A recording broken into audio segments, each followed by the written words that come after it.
Bonjour à toutes et bonjour à toutes, c'est Squalichon et aujourd'hui je vous fais une vidéo d'un jeu somptueux, superbe, sublime, grandiose et j'en passe et des meilleurs. J'ai nommé Guild Wars. Guild Wars, un jeu qui n'est pas tout à fait récent et si vous voulez bien arrêter de ramer il serait encore mieux. Voilà qui est mieux. Donc Guild Wars, un jeu qui n'est pas tout à fait récent puisqu'il est sorti en Guild Wars quelque chose comme 2005 à peu près. C'est développé par NCSoft, édité par ArenaNet, ou alors c'est l'inverse. Euh, Tadadidadoum, non, je crois que c'est ça. Et c'est un co-RPG. C'est pas un MMORPG, c'est un co-RPG. Alors on va parler brièvement. Vous me connaissez, je suis incapable de parler brièvement de quelque chose, mais on va essayer quand même de parler brièvement du principe du co-RPG. Qu'est-ce que c'est que le co-RPG par rapport au MMORPG, sachant que Guild Wars, ça a été quand même un rival, peut-être le principal rival de World of Warcraft. Alors le principal rival, oui et non. C'est-à-dire qu'il y a eu une grande guerre entre les joueurs de Guild Wars et les joueurs de WoW. Mais en réalité, bien entendu, la communauté WoW est bien plus importante que celle de Guild Wars, il n'y a absolument pas photo. Donc bon, c'est une pseudo-guerre. Mais néanmoins, Guild Wars a des avantages considérables que n'a pas World of Warcraft, notamment en PvP. PvE c'est autre chose, mais bon. Euh, alors, co-RPG, qu'est-ce que c'est par rapport à un MMORPG? Un MMORPG, vous le savez sans doute, c'est un monde ouvert, vous promenez n'importe où dans le monde, vous êtes susceptible de rencontrer d'autres joueurs, qu'ils soient alliés ou ennemis. Un co-RPG, ou en l'occurrence le co-RPG Guild Wars, puisque c'est Guild Wars qui a inventé le concept de co-RPG, qui aujourd'hui a été repris, mais pas souvent. Moi je connais un ou deux jeux dont je ne pourrais pas vous dire les noms parce que je ne m'en souviens plus, mais j'ai eu connaissance de un ou deux jeux, je sais même plus, un sur peut-être deux, qui ont repris le principe. Il y en a certainement d'autres, mais pas des grands titres en tout cas, ça c'est certain. C'est vraiment Guild Wars le représentant, le créateur et le représentant du co-RPG. Alors le co-RPG, qu'est-ce que c'est? Et bien à l'inverse du MMORPG, vous n'avez pas un monde ouvert. Vous avez un monde qui est vaste, qui paraît moins vaste que celui de, enfin, que celui de World of Warcraft. Je vais beaucoup comparer à World of Warcraft, n'en veuillez pas, commencez pas à me dire World of Warcraft et alors, je sais pas, Eve Online, nanana. Oui, bon, ok, mais World of Warcraft c'est la référence, c'est comme ça, et puis en plus j'y ai joué, ce qui arrange les choses. Euh, donc ça peut paraître moins grand, puisqu'en réalité le monde ne correspond pas aux limites qui sont là. En réalité il y a énormément de zones qui ne sont pas accessibles. Vous voyez tout ça c'est pas... si tout ça ça doit être accessible, c'est juste que j'ai pas dû le débloquer. Mais par exemple voilà ça je peux pas y aller, là je peux pas y aller, il y a pas mal d'endroits où je peux pas aller, ici on peut pas y aller, etc. etc. Et bon alors, donc il y a un monde qui est aussi grand, je crois qu'il est même plus grand il me semble que celui de World of Warcraft, je suis pas sûr. Ou alors c'est peut-être la combinaison des trois opus, on en reparlera. Excusez-moi. Donc, à la différence d'un MMORPG, le co-RPG, vous voyez ces espèces de petits tourbillons, je sais pas comment, ouais, on va appeler ça des tourbillons, allez. Ce sont des portails, je vais vous montrer ça d'ailleurs, voilà, c'est ce petit truc. Alors vous le voyez peut-être pas très bien, mais là en fait, si vous devez le voir, il y a un petit portail. Et en fait, si je franchis ce portail, vous voyez que là il y a plein de joueurs, hein, vous voyez tous les A, les machins, d'ailleurs il y a plein d'assassins, oui. Tous les A c'est des assassins, je sais pas pourquoi il y a plein d'assassins, il doit certainement y avoir un moyen de farmer la faux en assassin. C'est moche, bouh, c'est pas beau. Bref. Donc tout ça, ce sont des joueurs.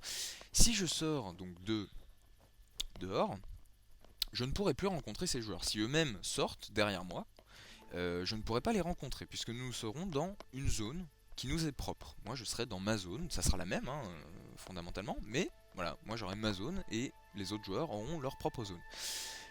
Par contre, dans les villes et dans les avant-postes, on peut former un groupe. Alors là, en l'occurrence, ce ne sont pas des joueurs, ce sont des mercenaires, des héros même. Mais bon, ce ne sont pas des joueurs. Si je sors d'une ville avec d'autres joueurs, je pourrais bien entendu rencontrer, enfin, je serai avec les joueurs de mon groupe. Mais encore une fois, je ne pourrais pas rencontrer d'autres joueurs. Donc voilà la notion de co-RPG, c'est co-RPG, coopérative online RPG. Donc c'est vraiment ça le truc de la différence entre co-RPG et le MMORPG, c'est que il y a des zones instanciées et il y a une véritable notion de coopération. À l'inverse de WoW, où l'essentiel du jeu vous pouvez le faire seul. L'essentiel du jeu, je parle en termes de quantité. Je ne parle pas en termes d'intérêt. L'intérêt, enfin en tout cas personnellement, l'intérêt de World of Warcraft, c'est les instances et surtout les raids.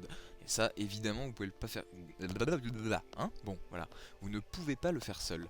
Euh, mais sinon, quasiment toutes les quêtes, voilà, quasiment tout, vous pouvez le faire seul. Dans Gale Wars, vous ne pouvez absolument pas. C'est impossible. C'est voilà, ça n'existe pas. Il n'y a pas une seule zone où vous pouvez aller seul.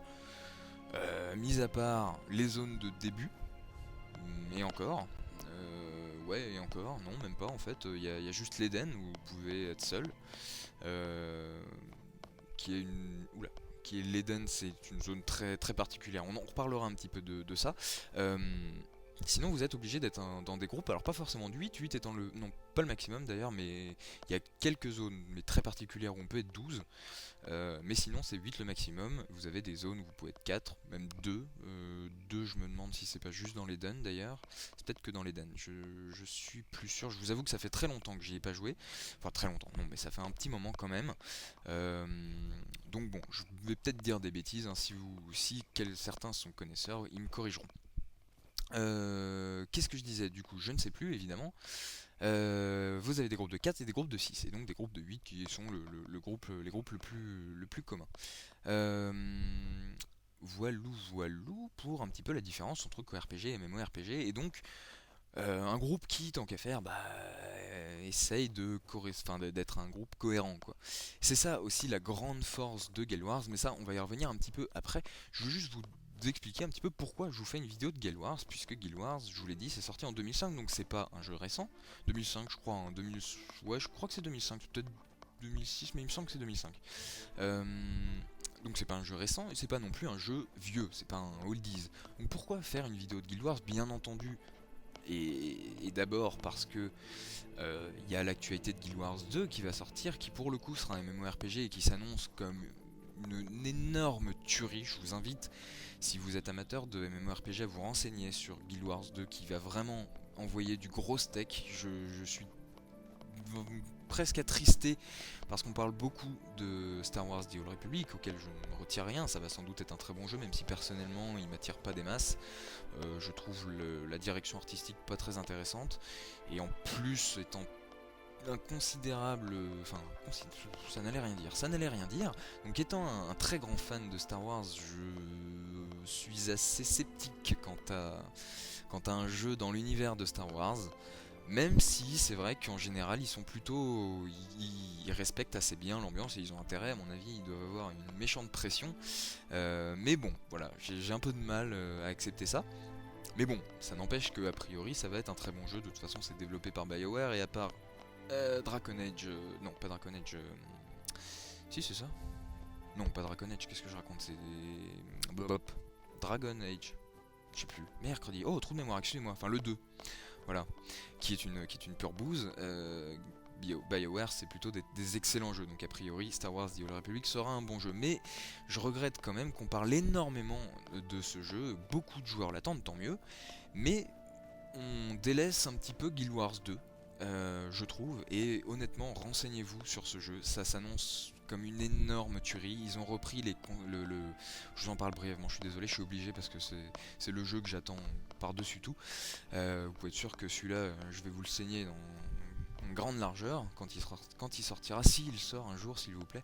Parce que ça fait un moment qu'on l'attend celui-là aussi. Bref, donc ils ont repris pas mal de concepts de base du MMORPG, ils les ont modifiés pour moi en tout cas, de la façon dont il fallait les modifier. Ils ont vraiment, je trouve, fait ce qu'aurait dû être le MMORPG depuis le début. Alors je dis pas que les MMORPG avant étaient pas bons, pas du tout, mais je trouve que ça correspond bien plus à ce qu'aurait dû être dès le début un MMORPG. Mais bien évidemment, ce que n'aurait pas pu être non plus un MMORPG, parce que je pense que techniquement c'était pas possible.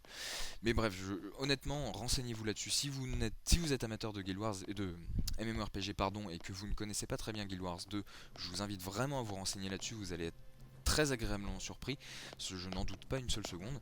Et si vous n'êtes pas complètement amateur de MMORPG, je vous invite quand même à vous renseigner parce qu'encore une fois, ça va reprendre, ouais, ça va refaire les concepts un peu de base. Alors, ça restera du MMORPG bien sûr, hein, ça, voilà, on peut pas changer. Mais néanmoins, il y a plusieurs aspects qui vont être bouleversés. Et voilà, si éventuellement vous n'êtes pas forcément fan de MMORPG, mais que vous n'êtes pas non plus complètement rebuté, je vous invite à vous renseigner aussi. Il y a éventuellement moyen que ça vous plaise. Euh, alors, mis à part donc l'actualité Guild Wars 2, pourquoi je vous fais une vidéo de Guild Wars? Je vous l'ai dit d'entrée, c'est une tuerie ce jeu. C'est un grand coup de cœur pour moi. Ce jeu, j'y ai passé beaucoup de temps, tiens d'ailleurs. Enfin, bon, maintenant, comparé au temps de sortie, c'est pas énorme. 1881 heures, bon, comparé encore une fois au temps de sortie, c'est pas énorme, mais j'y ai pas beaucoup joué depuis 3 ans à peu près, donc je l'ai quand même pas mal saigné. Et, euh, et c'est peut-être le jeu, je pense même que c'est le jeu sur lequel j'ai eu mes plus grandes émotions en tant que joueur. Alors, pas des émotions, pas celles qu'on peut avoir par exemple, je sais pas, en jouant à un Final Fantasy, ça n'a rien à voir. Mais quand même, il y a déjà un scénario, on reviendra là aussi là-dessus. Et puis en termes de.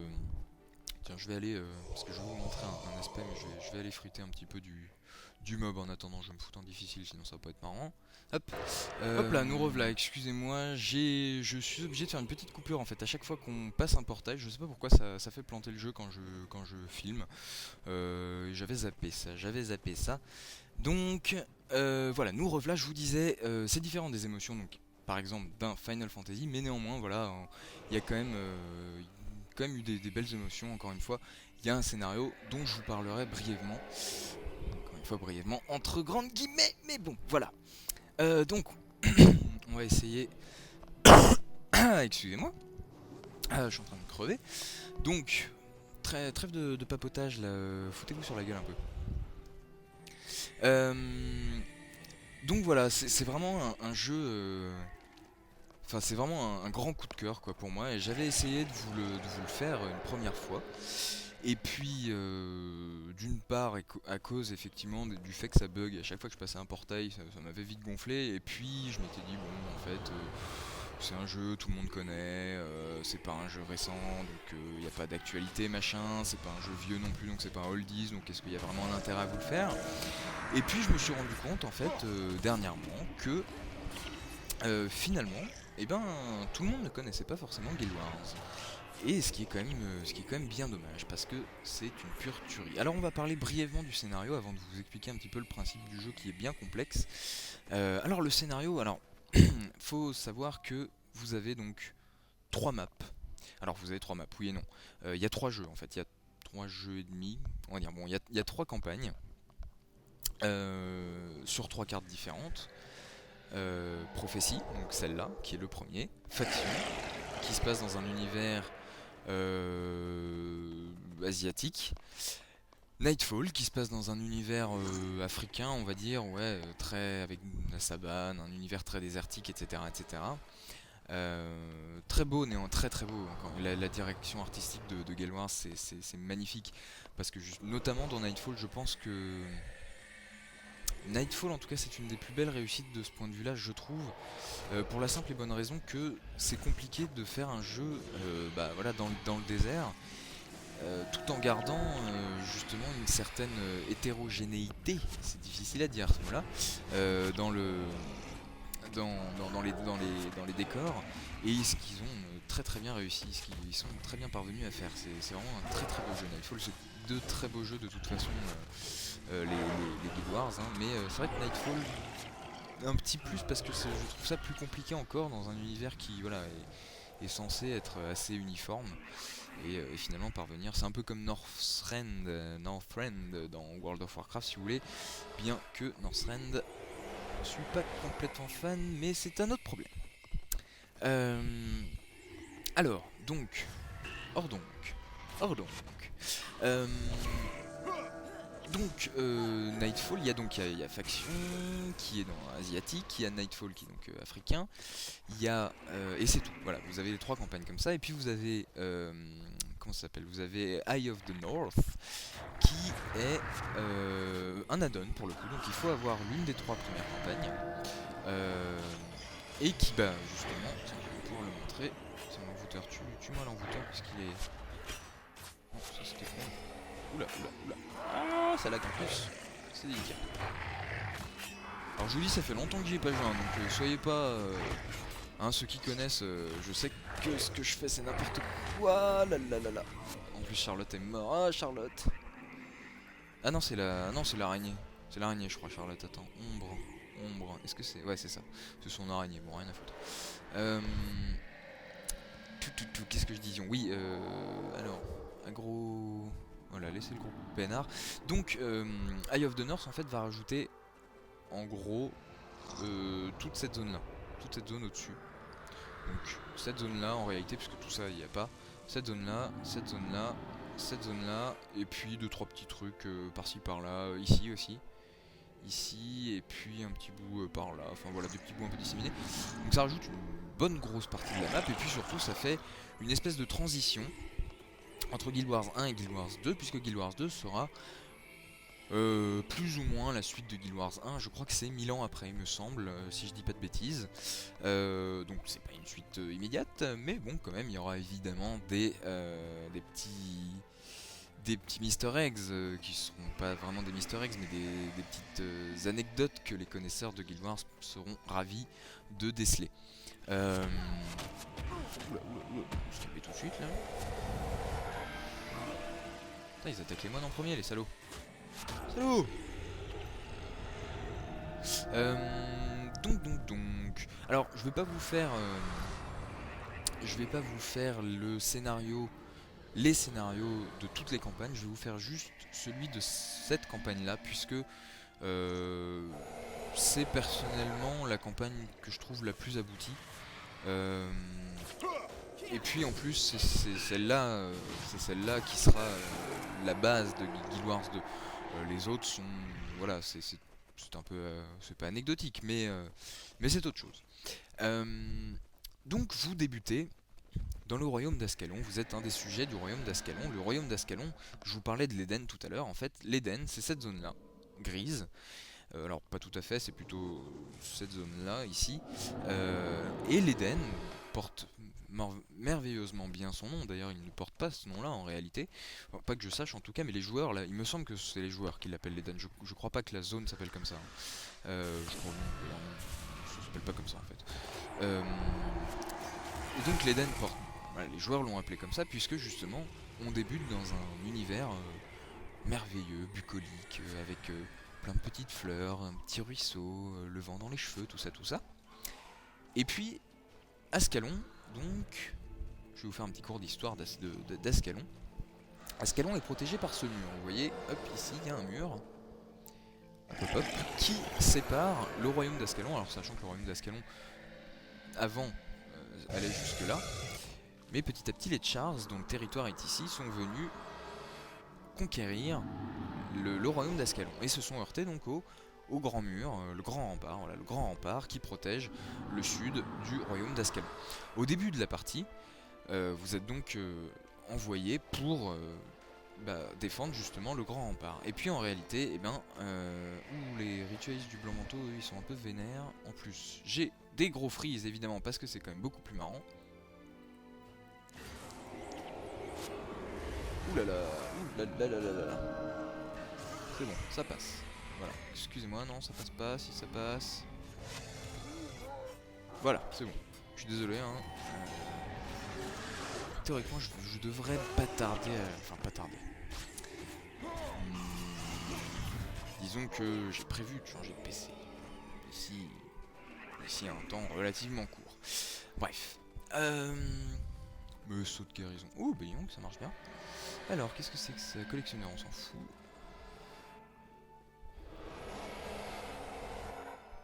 Alors, donc ce grand rempart nord, donc il va être rompu par les Chars, et les Chars vont conquérir donc Ascalon. Et là, il y a une espèce d'ellipse narrative, et on débarque dans Ascalon, comme ici, donc tout gris, tout pété, tout moche, c'est un peu dégueulasse, et c'est carrément même déprimant. Honnêtement, la première fois que vous jouez au jeu, vous débarquez là-dedans, en sortant de l'Éden, vous faites ouais, mais non, moi je veux revenir avant, c'était mieux. D'ailleurs, il y a pas mal de joueurs qui restent dans l'Éden. il y a beaucoup de joueurs qui ne jouent que dans l'Eden. Alors ça présente un intérêt assez limité, mais bon, pourquoi pas.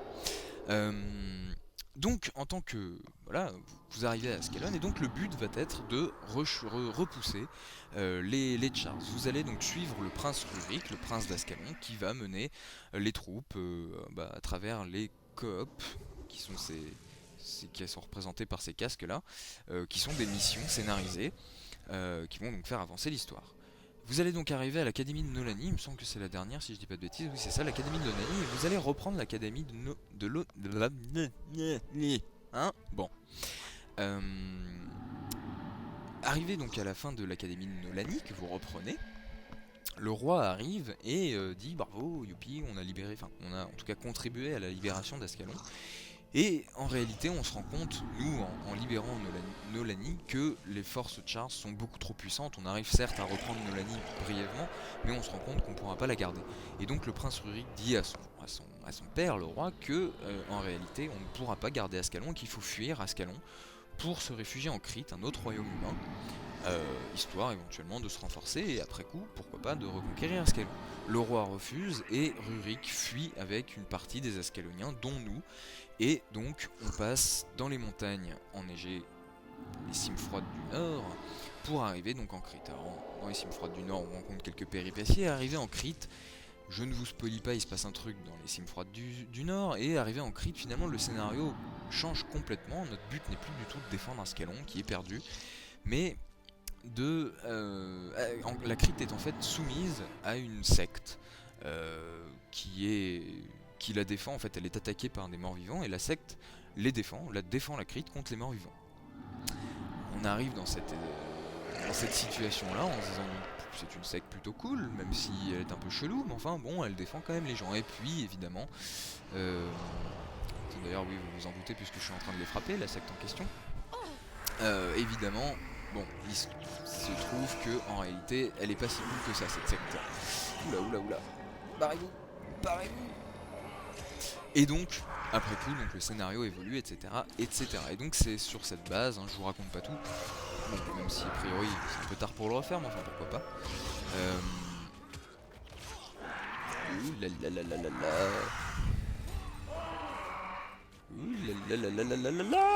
Gwen.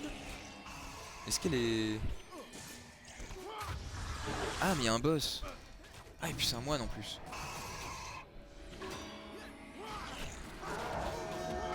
Tuez-le.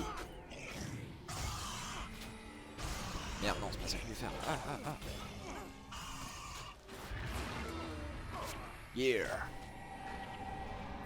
Voilà, très bien. Voilà en gros pour l'histoire de Galwars. Et bon, bref, il se passe encore pas mal de trucs dans The Eye of the North. Oui, non, il se passe encore pas mal de trucs, puisque donc, en gros, donc à la fin de prophétie, on gagne le machin. Et arrivé à Eye of the North, on se rend compte qu'en fait, il y a une menace souterraine, des dragons, une espèce de... Oui, des dragons, je crois. Comme dans WoW, finalement. Ça, ils sont pas très... de ce côté-là, ils sont pas hyper ingénieux, ni inventifs, mais bon, pourquoi pas. Donc des dragons qui vont être pas qui vont être pas cool quoi. Et donc notre but c'est de repousser Lady Dragon. Enfin ça sera le but a priori c'est déjà un petit peu le but dans dans Eye of the North, et a priori ça sera le but dans Guild Wars 2. C'est même le but dans Guild Wars 2. Donc voilà un petit peu pour le scénario. Alors ce qui est vraiment sympa c'est que justement, contrairement à un MMORPG qui est pas forcément des masses scénarisées, et c'est un petit peu moi ce que je reproche personnellement à World of Warcraft, parce que je suis un très grand fan du background de Warcraft. Je trouve l'histoire de Warcraft très intéressante, et je trouve que malheureusement, mais c'est pas, enfin c'est obligé malheureusement. Le fait d'avoir fait un MMORPG finalement oblige justement à avoir une scénarisation qui est forcément... Oula, ils sont purés de... trucs des arcanes, ça met des plombes à incanter. Je fais n'importe quoi,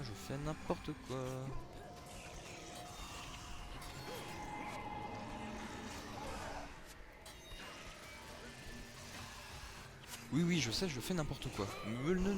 Voilà. Euh, voilà, donc ça permet vraiment un truc très scénarisé et qui est vraiment qui est pas mal fait, honnêtement, qui est bien fait. Il y a des rebondissements, il y a des trucs assez durs. C'est pas un truc bateau, c'est pas un truc youpi vive la vie, tralala, les Teletubbies, etc. Non, c'est un truc assez. Voilà, il y a des passages assez durs, assez, voilà, qui vraiment jouent avec vos émotions et c'est pas plus mal. Donc, franchement, même de ce point de vue-là, une grosse. Ah, un coffre scellé, génial. Alors, qui est-ce qu'on va buter en premier? Le garde de la paix divin, par exemple.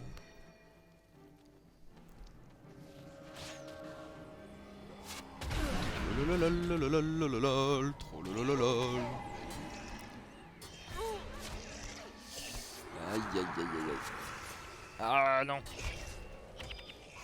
Ah. Bon, parfait. Hop, il reste le monsieur là, voilà. Oh, nickel. Ah, ils sont trop forts, mes mercenaires, ils sont trop forts. Alors, est-ce que je vais réussir devant vos yeux ébahis? Oh yeah.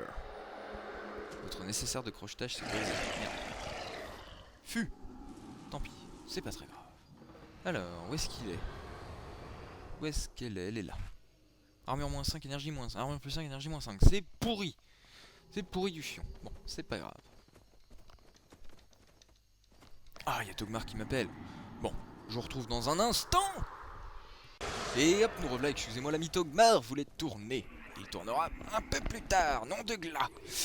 Donc, qu'est-ce que je disais? Du coup, je suis paumé sur le scénario qui est vachement bien, qui est trop cool, qui est youpi, qui joue avec les émotions, et donc c'est bien. Ah, un prêtre, un prêtre, un prêtre. Voilà, on va taper le prêtre un peu. Gwen, Gwen, Gwen, Gwen, Gwen. Résiste, prouve que tu existes, Gwen. Prouve-nous que tu existes. Gwen d'ailleurs qui est une héroïne entre guillemets, une héros, ouais non héroïne, hein, entre tout merde, de Eye of the North et qui est en fait, qui est en fait une petite fille dans, une petite fille, même excusez-moi du terme, mais je crois qu'il n'y a que ça hein, pour la, que d'ailleurs en fait elle reste comme ça, c'est une emmerdeuse, hein.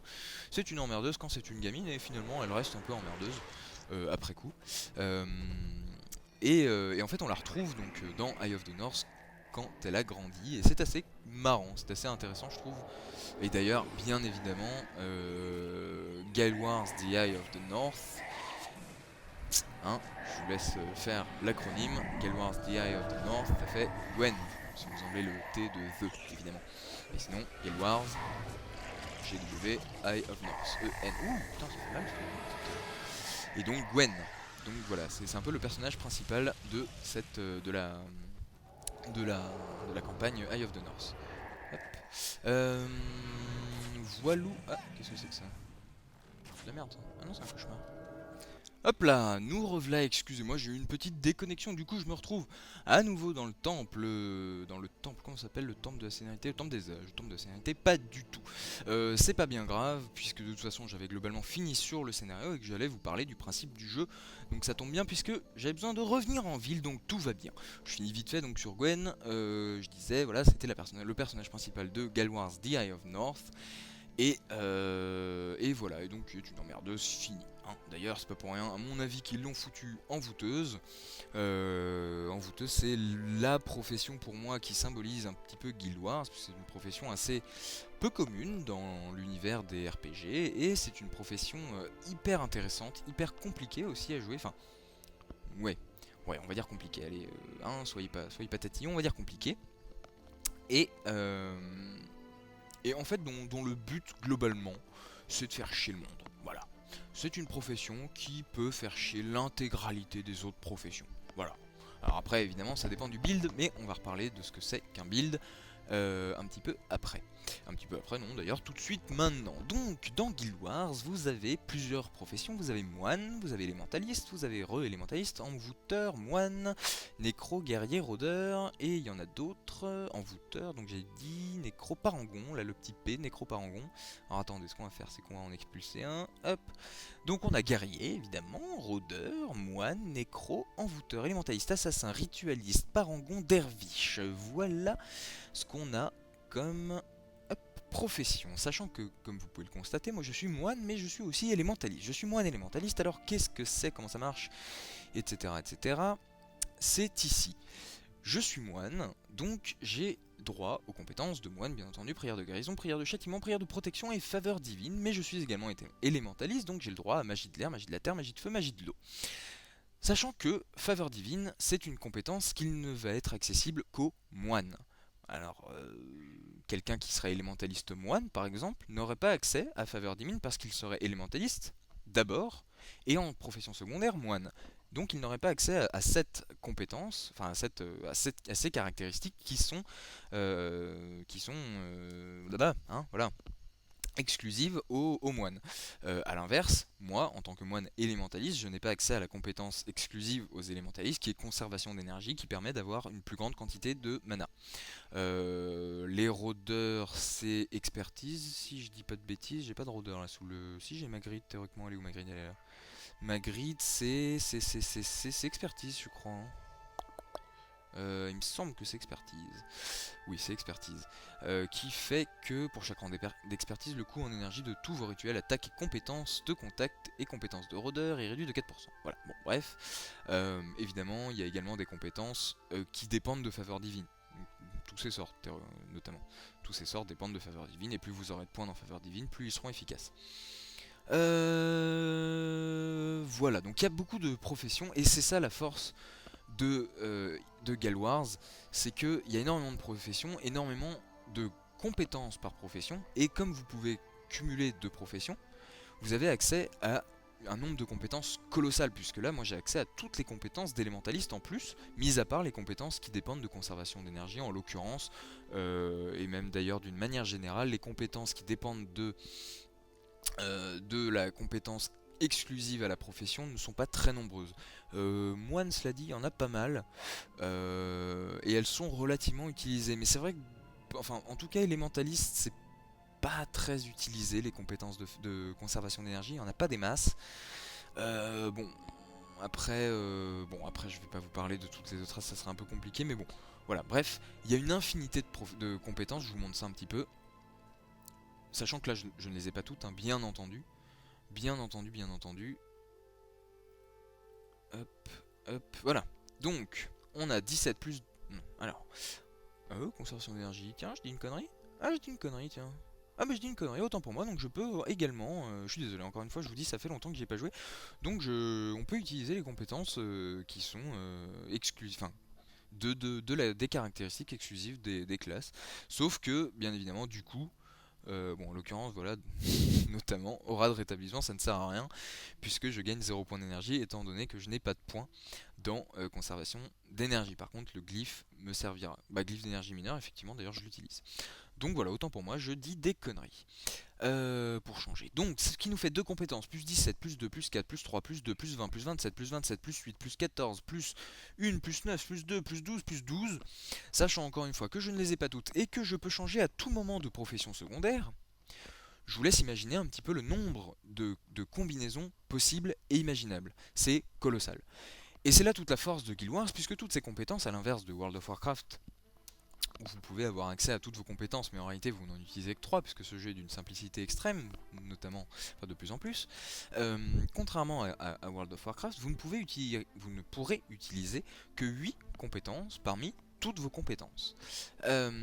Vos 8 compétences, ce sont celles-ci évidemment, et c'est ce qu'on appelle le build. Le build, puisqu'on construit un ensemble de compétences à partir de toutes les compétences qui nous sont offertes. Sachant, vous voyez que parmi toutes ces compétences, vous en voyez une qui est particulière, c'est celle-là qui est cerclée d'or, enfin cerclée, caretée. Caretée, oui, c'est dans le dictionnaire, à caretée, hein, globalement d'ailleurs, parce que si caretée était à, je sais pas, violet, bah ça serait un peu con. Non, caretée est à caretée, ne regardez pas, c'est pas vrai, bien entendu, encore que je ne sais pas, c'est peut-être un nom propre. J'imagine que non, mais enfin sait-on jamais, bref, c'est pas le sujet. Donc cette compétence qui est caretée d'or, eh bien, c'est une compétence d'élite, tout simplement. Une compétence d'élite, qu'est-ce que c'est? C'est une compétence plus puissante, en général, que les autres compétences. C'est une compétence unique, dans le sens où vous ne pouvez pas avoir deux compétences d'élite par build, bien évidemment, mis à part dans certains cas, mais bon, c'est vraiment un truc tout à fait particulier, donc c'est pas intéressant d'en parler. si je vous en parle brièvement quand même. Et c'est surtout la compétence, enfin, pas toujours, en l'occurrence, pas forcément.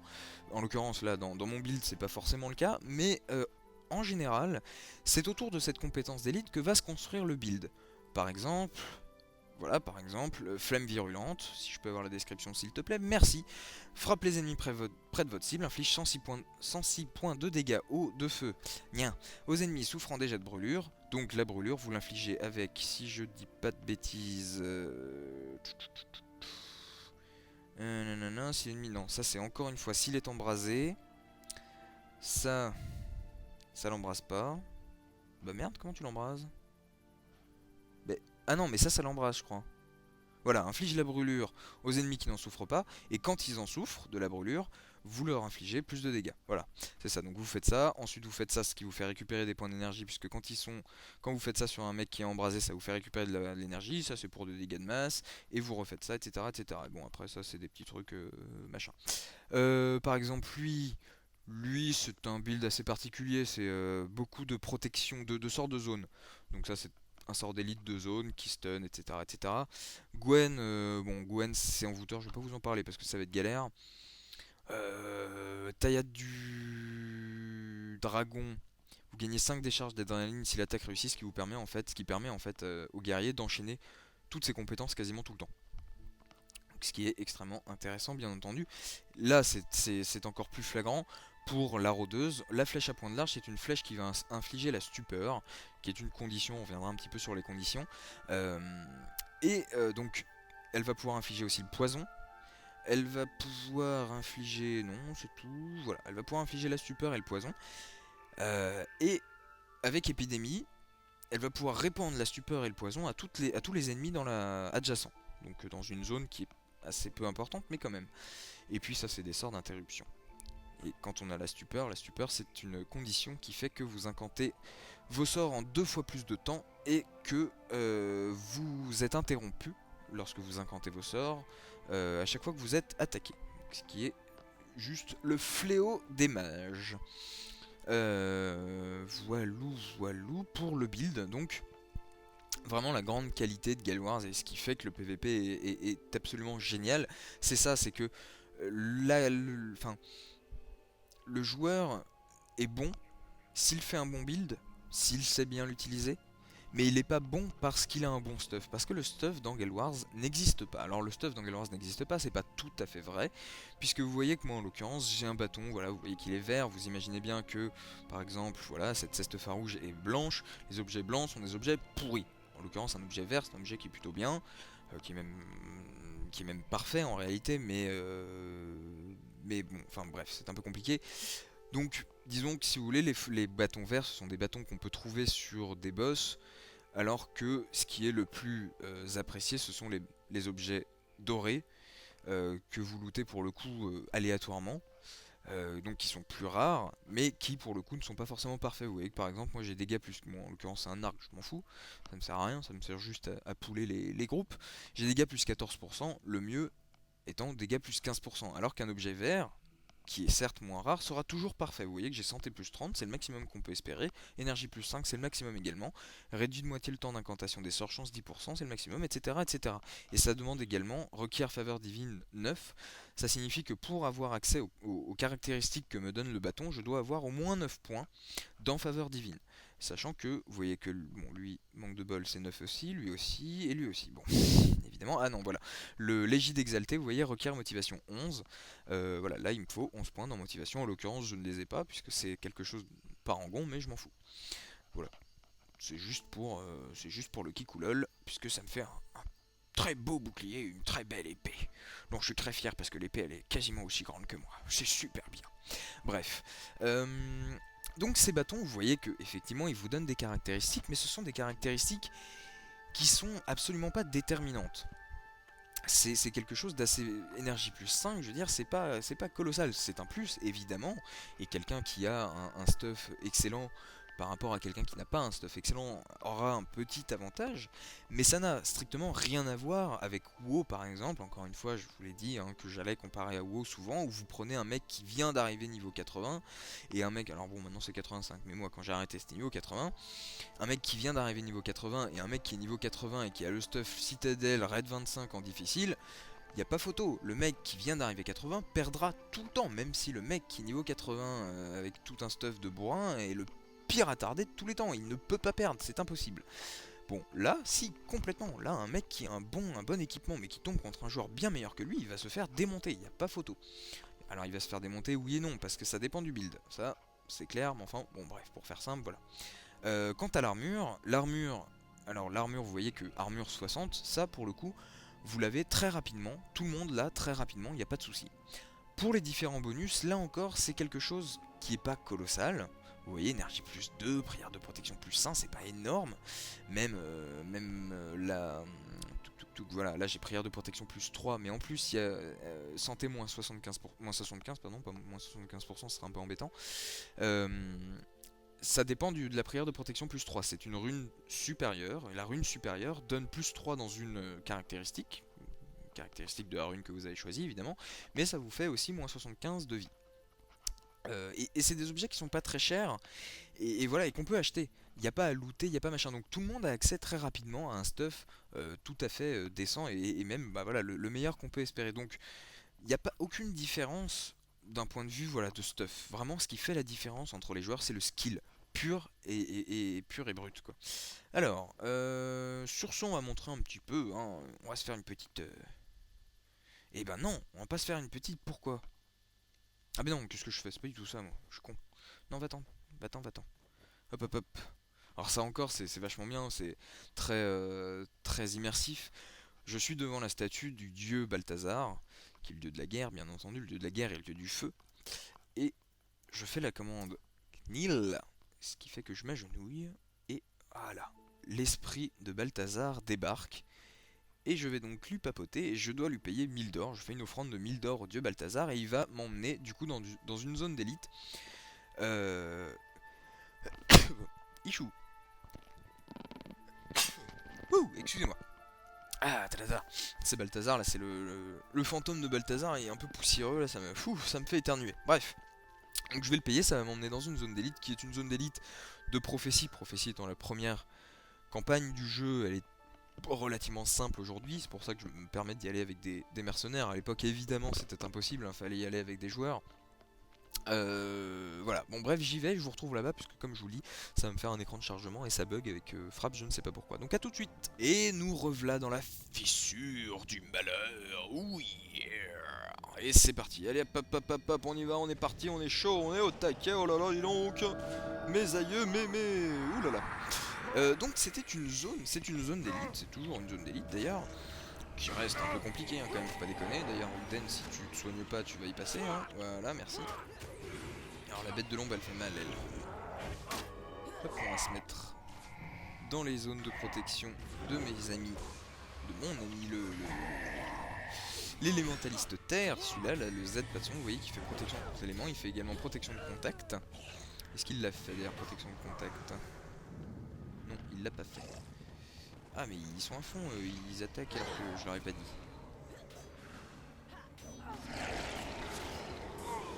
Hop là, j'ai rien à faire, c'est merveilleux. Alors, sachant que c'est une zone d'élite, donc il va y avoir des loots évidemment, nanana, et il y a des quêtes aussi, qui sont assez sympas et qui permettent de débloquer la forge. Alors je vous disais, oui d'ailleurs, ah oui merde non, je crois qu'il faut pas faire ça, parce que sinon il me suit là. Ouais, je crois qu'il fallait pas faire ça. Bon, merde, c'est pas grave. Ouais, je vous disais, les armures, c'est pas important, machin. En réalité, dans Guild Wars, vu que, effectivement, il n'y a pas de... Il n'y a pas d'armure meilleure... Enfin, il n'y a pas vraiment d'armure meilleure qu'une autre. Vous allez avoir, en fait, un gros attrait pour des armures plus chères, beaucoup plus chères, qui n'apportent absolument pas de caractéristiques en plus, mais simplement qui sont plus belles. Et ça, vraiment, il y a un côté optimisation du personnage qui est très développé dans Guild Wars, ce qui est assez sympa. Personnellement, j'étais pas fanat de ça, et puis je suis un peu tombé là-dedans, parce que bon, quand vous avez un peu retourné le jeu en PvE, bah, vous vous amusez un petit peu, puis vous avez pas mal de thunes. Bon, en l'occurrence, moi je m'y suis mis assez tardivement au PvE, donc j'ai pas des thunes incommensurables. Mais voilà, je me suis fait la petite armure de Maran, de la citadelle, je ne sais plus, que je trouve assez sympa. Ce sont des tatouages, et je les trouve très beaux. Je vous trouve très beaux. Sachant que j'ai pas mal d'autres armures, mais je ne dois pas les avoir sur moi. Ce qui est dommage. Et donc je vous montre mon bouclier. Mon bouclier, mon épée. Dégage le... Dégagez.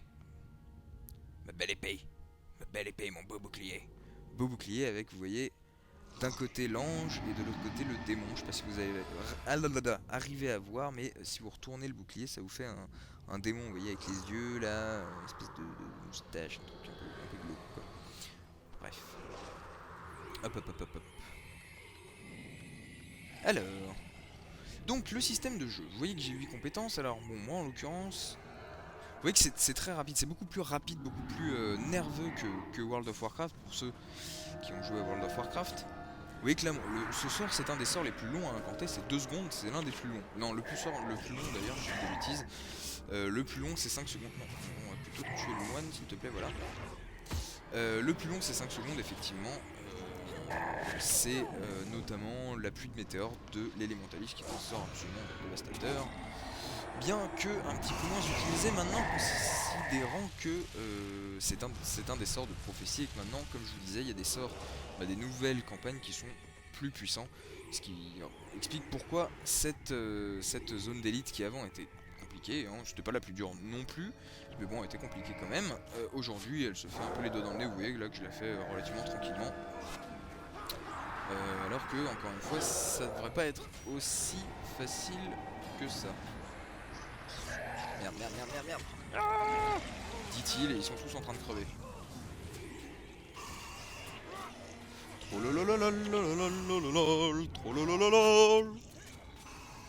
Guerrier de l'ombre. Non, on va tuer la bête noire, la bête de l'ombre.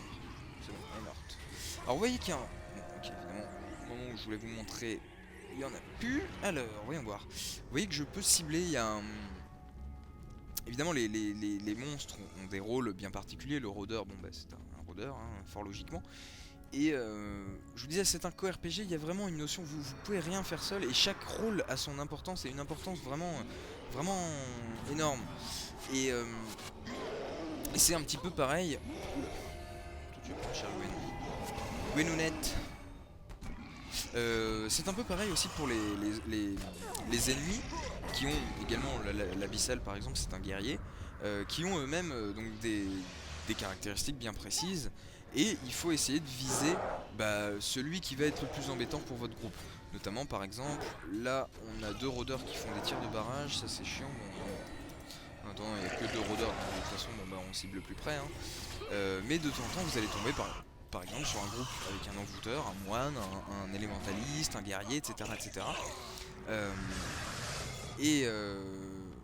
Alors par exemple, donc là il n'y a qu'un rôdeur, on va se le faire. Donc, vous voyez que je peux cibler. Avec contrôle, je double-clique sur...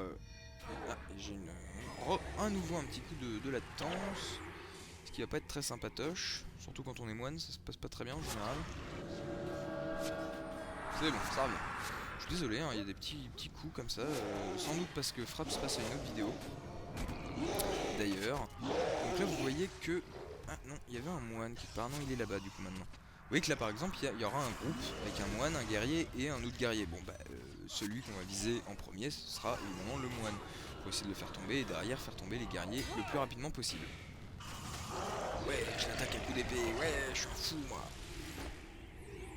Alors je vais vous parler brièvement de mes compétences et puis après je vais vous laisser là-dessus. Puisque je vais pas vous faire... Ça fait quand même déjà un petit temps. Oula, je prends cher là, l'abyssal qui va me taper, ça va faire mal. C'est bon. T'es sur Zek. Non, Z. Alors, mes compétences. J'ai cette glyphe qui fait que mes 2 prochains sorts coûteront 10 points de mana en moins. Sachant que la mana, vous voyez que j'en ai 40. Oui, parce qu'avec mon bâton, j'en ai plus. Voilà, 50. C'est quelque chose vraiment... La gestion de la mana dans Guild Wars, c'est extrêmement important. Donc voilà, par exemple, Égide coûte 10 de mana. Et c'est finalement un sort qui coûte énormément de mana. 10 de mana, c'est beaucoup en fait dans Guild Wars. Donc La glyphe me permet de faire, vous voyez qu'à chaque fois que je fais les gîtes, je fais avant le... Ouh là, on a gros deux groupes, ça c'est pas bon ça. D'autant qu'il y a deux moines, un envoûteur. Ouh, c'est pas bon ça. Stop, stop.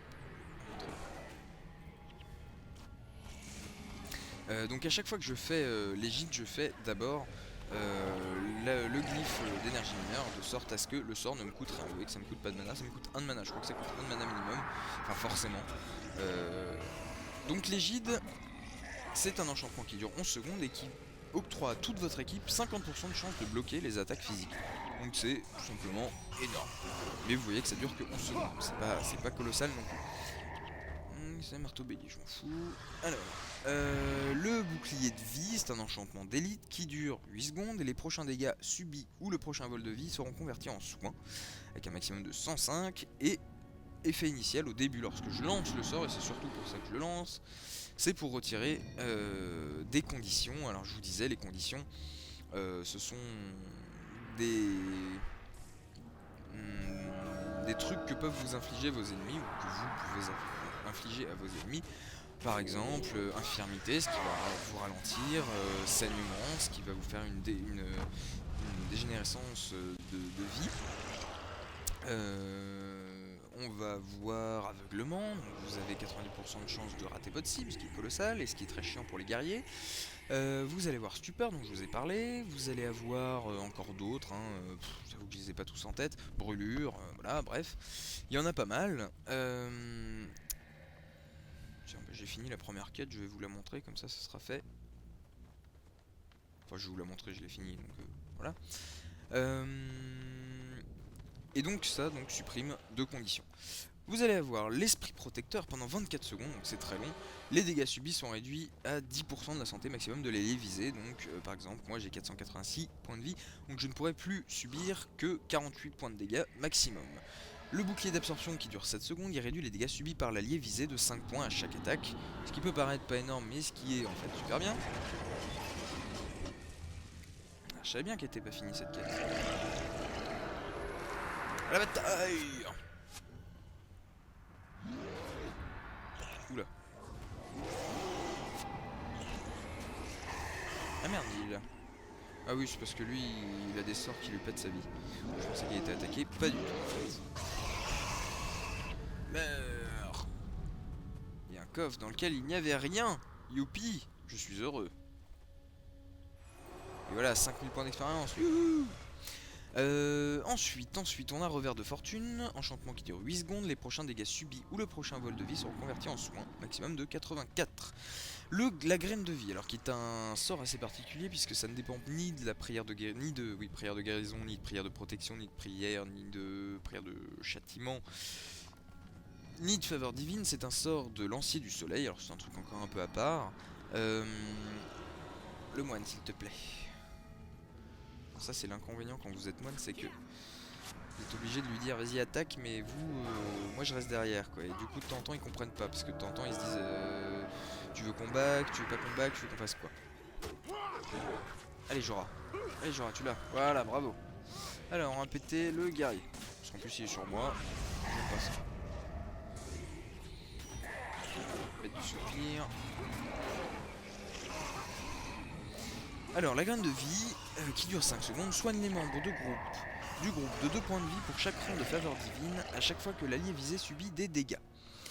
Vous ne pouvez pas vous prendre pour cible. L'annulation des maléfices lève un maléfice, voilà tout simplement. Et donc le glyphe d'énergie mineure, je vous en ai parlé. Bon bah voilà, écoutez, j'ai fait un peu le tour de Guild Wars. Évidemment je ne lui rends pas du tout justice, d'une part parce que forcément c'est un jeu qui est vieux et qui est fait pour être joué avec des joueurs. Ils ont fait justement les héros parce qu'ils se sont bien rendus compte que bon bah le jeu était sur la fin, donc pour pouvoir faire des zones un petit peu intéressantes, bah il fallait voilà permettre aux joueurs de jouer avec des héros qui sont des mercenaires qui sont vraiment bien faits. Honnêtement c'est vraiment d'une part parce que c'est vous qui faites leur build, vous voyez que c'est moi qui leur ai fait leur build, donc je peux leur faire ce que je veux. Et donc des builds évidemment intéressants, contrairement aux mercenaires qui avant étaient des héros mais auxquels vous ne pouviez pas donner de build et vous ne pouviez pas non plus les diriger.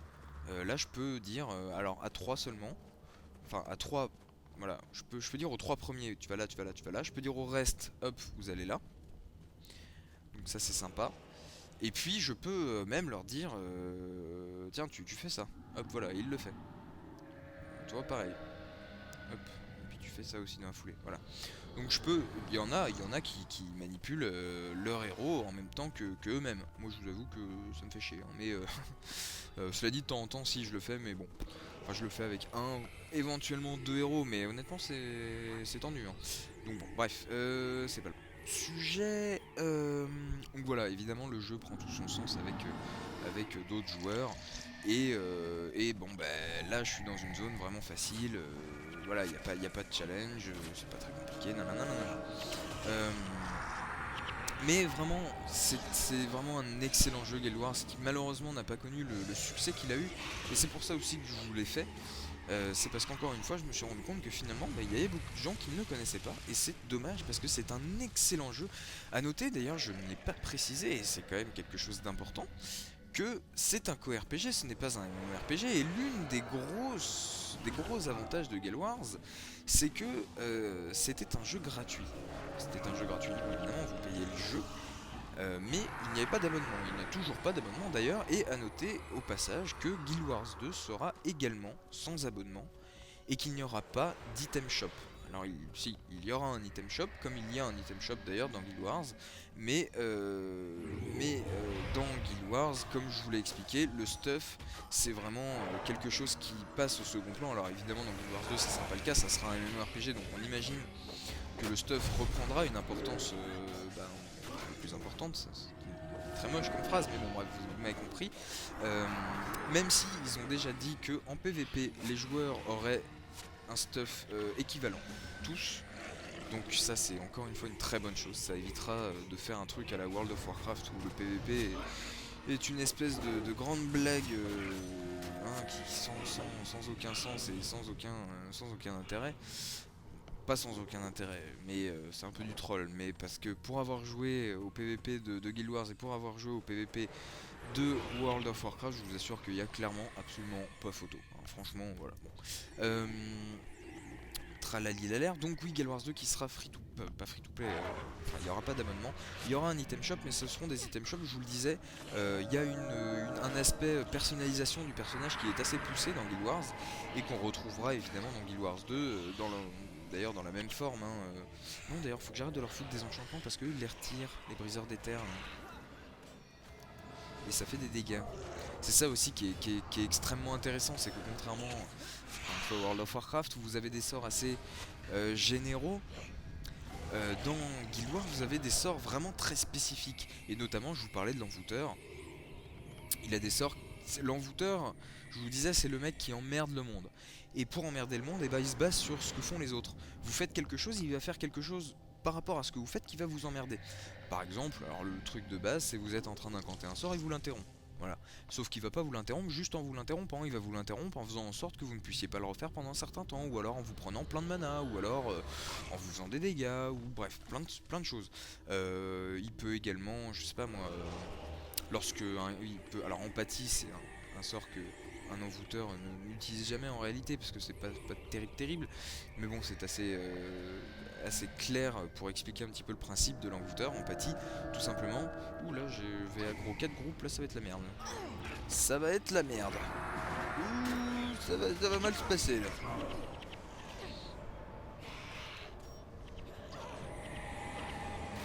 Ouh, ça va mal se passer, ça va mal se mettre. Ça a l'air de se mettre relativement bien, ça va, ça passe. Ça passe. Non, non, non, non, non, non, ah non. Ouais, Gwen, elle est là. Oula. Ça passe pas du tout. Ouh, il y en a encore plein. Ouh là là. Ouais, là, là, c'est la dèche. Ah, c'est la merde.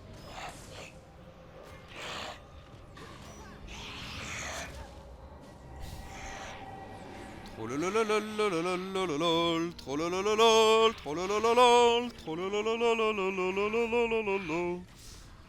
ben voilà, ça passe, nickel. Alors à noter d'ailleurs que lorsque... je vais y arriver. Voilà. Lorsque vous mourrez, s'ils veulent bien ressusciter mes alliés, ça serait cool, merci. Lorsque vous mourrez, vous subissez... Alors vous ne perdez pas d'équipement, vous ne perdez pas d'or, vous ne perdez pas votre armure se pète pas, tout ça, non. Par contre, vous avez ce malus de moins 15%, ce qui va lui faire moins 15% de vie, moins 15% de mana.